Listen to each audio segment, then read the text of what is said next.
โอเคအားလုံးပဲမင်္ဂလာပါ Manchester United ရဲ့ Match Day with ဆိုင်ကြီး YouTube channel နဲ့နေပြီးတော့ပြန်လဲကြိုဆိုလိုက်ပါတယ်ဒီနေ့တကယ်တမ်းကျွန်တော်ပွဲပြီးတဲ့အချိန်မှာကျွန်တော်ရဲ့အရန် emotion အရန်ဖြစ်နေပြီတကယ်မှာကျွန်တော်အရန်ကြီးဟိုဘယ်လိုပြောမလဲလောင်းနေရပါပဲအရန်လောင်းနေတဲ့အတွက်ကျွန်တော်အခုAC လေးနေထားလေးတစ်ခုပြန်ဖြစ်မှကျွန်တော်ဗီဒီယိုလေးရိုက်လိုက်တာဒါပေမဲ့ဒီပွဲမှာကျွန်တော်တော်တော်များများမှုပဲကျွန်တော်တသင်းလုံးကိုလုံးဝဘယ်လိုပြောမလဲလုံးဝမကြိုက်ဘူးတသင်းလုံးကအကုန်လုံ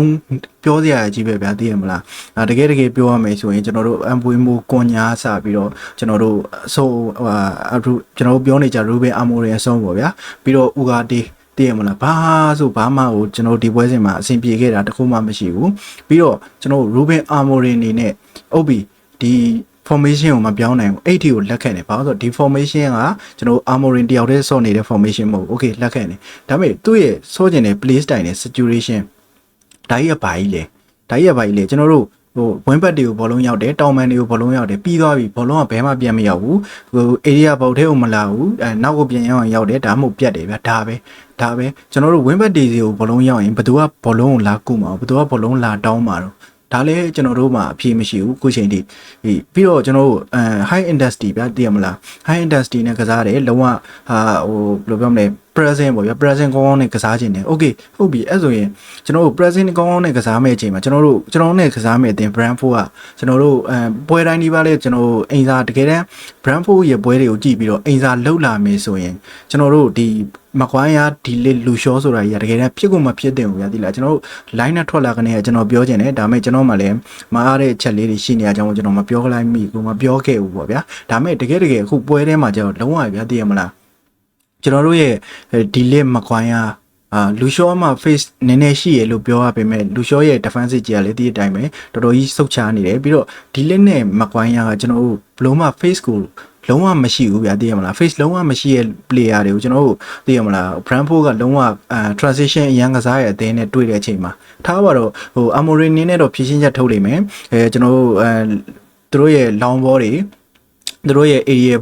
jewel တွေကိုကျွန်တော်တို့ကောင်းကောင်းဖြည့်ရှင်းညင်လို့ဒီလင်းနဲ့မကွိုင်းရအောင်ထည့် okay အဲ့ဆိုရင်ကျွန်တော်ပြောချင်တာကဒီလင်းနဲ့မကွိုင်းရဆိုရင်ဟိုဘက်မှာကျွန်တော်အနည်းဆုံး Lani Euro တော့ကျွန်တော်ထည့်သုံးစေချင်တာဘာလို့လဲဆိုတော့ကျွန်တော် Lani Euro မှာ face ရှိတယ်ဗျာသိရမလားပြီးတော့ Lani Euro ရဲ့ NCB ဆိုတာအရင်ရာသီ100ဒီလုံးမှာ NCB မှာကောင်းကောင်းကစားပြထားတဲ့ player တယောက်ဗျာအဲ့လို player မျိုးကိုခောက်ပြီးတော့ကျွန်တော်လူရှောကိုခုချိန်ထိသုံးနေသေးတာကိုကျွန်တော်စဉ်းစားလို့မရဘူးပြီးတော့ကျွန်တော်တို့okay အဲ့တော့ကျွန်တော်ပွဲစဉ်နဲ့ပတ်သက်ပြီးတော့ကျွန်တော်ပေးလိုက်ရတဲ့ဂိုးတွေနဲ့ပတ်သက်ပြီးကျွန်တော်နည်းနည်းပြောချင်တယ်ပထမဆုံးဂိုးဗျာပထမဆုံးဂိုးမှာဆိုရင်ကျွန်တော် Harry Maguire ရဲ့အမဒါလုံးဝတေးကြတယ် Harry Maguire ရဲ့အမဒါကဘယ်လိုပြောမလဲသူ့အနေနဲ့ဗျာတကယ်ကoutside ဖမ်းညင်ခဲ့တာလူကြုံမောဖမ်းညင်ခဲ့တာဗျာသိရမလားဒါပေမဲ့တကယ်ဖမ်းလိုက်တဲ့အချိန်မှာသူအရန်နောက်ကျနေကျွန်တော်ပြောချင်တာက okay မင်း outside ဖမ်းညင်နေဆိုရင်ကျွန်တော်တို့ဟိုဘက်က counter ပါလေကျွန်တော်တို့ကမ်မတင်ငယ်မှာသူတို့ဘောလုံးတစ်ချက်ထိန်းပြီးတော့ဒီဘက်ကိုကြည့်နေတဲ့အချိန်မှာအချိန်ရတယ်ဗျာသိရမလားအချိန်ရတယ်အဲ့ဒီအချိန်မှာဖမ်းလိုက်လူကြုံမဖမ်းလိုက်အဲ့ချိန်ကနေကကျွန်တော်တို့တရားကိုကပြေးဖို့အတွက်သူပြင်းနေပြီဗျာသိရမလားထွက်ပြေးတော့မယ့်အချိန်မှာကျွန်တော်တို့ကအဲ့ကနေကလူကြုံမဖမ်းညင်အဲ့ကနေကဖမ်းအဲ့ကနေကမဖမ်းမနေတကယ်ဘောလုံးကြီးထွက်လာပြီဆိုတော့ကျမှလူကြုံမောသွားဖမ်းနေတယ်ဗျာတကယ်ပြောတာတစ်ခါလေကြရင်ကျွန်တော်တို့ Harry Maguire ကိုလည်းကျွန်တော်တို့ဘယ်လိုပြောမလဲလေးသားပါတယ်ကျွန်တော်တို့ပရိသတ်တွေအရန်ဝိုင်းပြောအရန်ဝိုင်းဆဲကြနေအချိန်တစ်ခုရောက်အောင်အထိလုံးပြထားနိုင်တာ personality ရကျွန်တော်ကြိုက်ပါတယ်ဒါပေမဲ့သူ့ရဲ့အုံနောက်ကတစ်ချက်သိရမလားဆုံးဖြတ်ချက်တွေမပြတ်သားတာတွေဆုံးဖြတ်ချက်ရမ်းနှေးတာတွေရှိရဗျာအဲ့ဒါကြီးကလုံးဝကျွန်တော်တို့အဆင်မပြေဘူးတကယ်လည်းအဲ့နေရာမှာဆိုရင် okay ငါလူကြုံမောဖမ်းမှုမေ့သွားခဲ့ပြီတကယ်မဖြစ်နိုင်တော့တော့ဘူးဆိုရင်အနေထားဆိုရင်လိုက်ပြေးရင်လေအဲ့လုံးဝတကယ်လည်းအဲ့လောက်ကြီးလွတ်ထွက်သွားတဲ့အကြောင်းမရှိဘူးဗျာဒီလားသူ outside ကိုဖမ်းပြီးတော့မှတစ်ချက်ပြန်လှည့်တဲ့အချိန်မှာမှတရားကိုကလွတ်ထွက်သွားတာတကယ်လိုက်ပြေးမယ်ဆိုရင်အဲ့နေရာမှာကျွန်တော်ဝင်လုံးလိုက်လို့ရတယ်သူကစားနေကြအတိုင်းပဲရှင်မထဲကိုဆွဲထည့်လိုက်မလားဒါလုံးလို့ရတယ်ဗျာသိရမလားအဲ့တော့ပထမလုံးဝတကယ်တမ်းပြောရရင်တော့မကွိုင်းရဲ့ individual ရဲ့အမားလို့ပဲကျွန်တော်ပြောချင်တယ်ပြီးတော့ကျွန်တော်တို့ရဲ့ highline defensive ကြီးကလည်းဘယ်လိုပြောမလဲကျွန်တော်တို့ရဲ့3 back ကြီးကလည်းလုံးဝအဆင်မပြေဘူးဒါကတော့အားလုံးလည်းမြင်ပြီးသားဖြစ်မှာပါပြီးတော့ Queen လေဆိုတာလည်းဘယ်လိုပြောမလဲဒါကတော့ကျွန်တော်တို့100ဒီလုံးကျွန်တော်တို့ transfer window ကနေပြောလာခဲ့တဲ့ဟာ okay ပြီးတော့ဒုတိယကိုကျွန်တော်တို့ဒုတိယကိုမှာဆိုရင်ဗျာဘယ်လိုပြောမလဲပြောစရာအများကြီးရှိတယ်အဲ့ဒါကဘာလဲဆိုတော့အဲ့ပထမဒုတိယကိုမှာကျွန်တော်တို့အပေါ်ကျလာတဲ့အလုံးကိုဗျာ sorry ဘောကြလာတဲ့လုံးကိုကျွန်တော်တရားကိုဗျာရင်မက်နဲ့တိုက်ပြီးတော့ချပေးလိုက်တာအဲ့အချိန်တွေမှာတကယ်တမ်းဒီလက်ကျွန်တော်ခေါင်းဝင်လို့ရတဲ့အနေအထားမှာရှိရယ်ဒါပေမဲ့ဘာလို့မဝင်ခဲ့အောင်ပြီးတော့အိမ်လုံးကကျွန်တော်တို့တကယ်တမ်းပြောရမယ်ဆိုရင်ကျွန်တော်ဥကာတေးရဲ့အမားလည်းပါတယ်ဥကာတေးရဲ့အမားဆိုတာ तू မှားလိုက်လို့ဘောလုံးပြတ်သွားတာဘာညာတော့မဟုတ်ဘူး तू အနေနဲ့ဒါဟိုဘက်ကက်ပြန်ဆင်းရမယ်ဗျာ तू ကလုံးဝဒီဘာ player defensive midfielder ဖြစ်တဲ့အတွက်အဲ့အလဲကိုကျွန်တော်တို့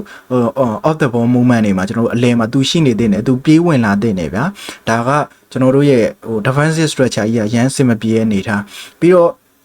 ကျွန်တော် Sasco ရတဲ့ကိုပြောမယ် Sasco ရတဲ့ကိုကတကယ်တမ်းကျွန်တော်တို့အများကြီးတော့ပြောစရာမလိုဘူး Sasco အနေနဲ့ကျွန်တော်တို့တိုက်စစ်မှုတယောက်ရဲ့လှုပ်တင်လှုပ်ထိုက်တာကိုလှုပ်သွားတဲ့အနေထားဒါပေမဲ့တကယ်တမ်းပြောမယ်ဆိုကျွန်တော်တို့ဒီယာဒီရသမျှဂိုးတွေတော်တော်များများက open play ရတာမဟုတ်ဘဲနဲ့ကျွန်တော်တို့သိရမလား set speed တွေကျွန်တော်တို့